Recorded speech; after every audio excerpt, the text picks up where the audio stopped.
हरिद्वार में 3 दिन का एक प्रोग्राम था जिसमें ये ओथ ली गई कि किस तरीके से हिंदू राष्ट्र में हिंदुओं को बचाना चाहिए और वो सभी रिलीजन जो कि हिंदुओं को दबाने की कोशिश कर रहे हैं उनको एक तरीके का सबक सिखाना चाहिए। हमारे साथ बातचीत के लिए जुड़ रहे हैं महाराज आनंद स्वरूप जी।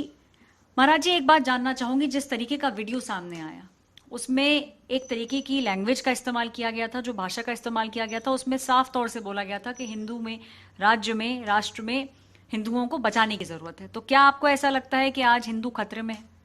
देखिए, हमको नहीं लगता है। अभी भारत के 9 राज्यों में हम अल्पसंख्यक हो गए। यह राष्ट्र जब बटा था 1947 में, तो इस्लामिक लोग अलग हुए और जो देश था वो बहुसंख्यक हिंदुओं का था। हम 9 राज्यों में अल्पसंख्यक हैं और मैं हिंदू धर्माचार्य हूं, तो ये चिंता हमारे लिए जायज है। उस संसद में क्या कहा गया उससे मेरा कोई बहुत लेना देना नहीं है, क्योंकि वक्ताओं के अपने बयान होते हैं। हमने जो बात कही थी वो ये कहा था कि हरिद्वार चूंकि धर्मनगरी है और यह घोषित रूप से तीर्थक्षेत्र है 1915 से आज तक, इसमें गैर हिंदुओं का प्रवेश भी वर्जित है।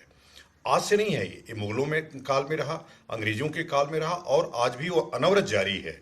तो मैंने यही कहा कि यहाँ क्रिसमस आप नहीं मना सकते, यहाँ आप ईद नहीं मना सकते, इसलिए कि यह हमारा तीर्थ स्थल है। हम मक्का में जाकर के होली मनाएं, दिवाली मनाएं तो यह अतिक्रमण है, या हम देवबंद में जाकर के होली मनाएं, दिवाली मनाएं तो ये अतिक्रमण है।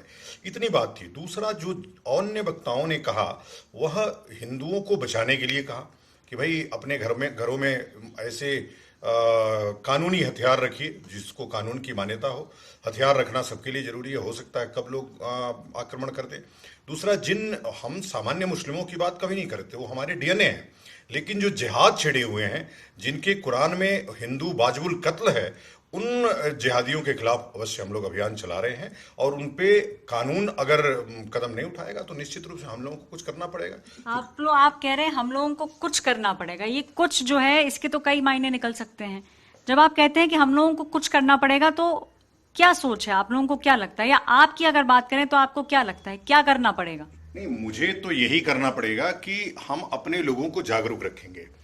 हम कुरान की जो बातें हैं, जैसे अभी वसीम रिजवी साहब जितेंद्र त्यागी बन गए, ऐसे ही लोग जो हमारे ही डीएनए के लोग हैं और तलवार के दम पर इस्लाम स्वीकार कर लिए, आज परिस्थितियां अनुकूल हैं।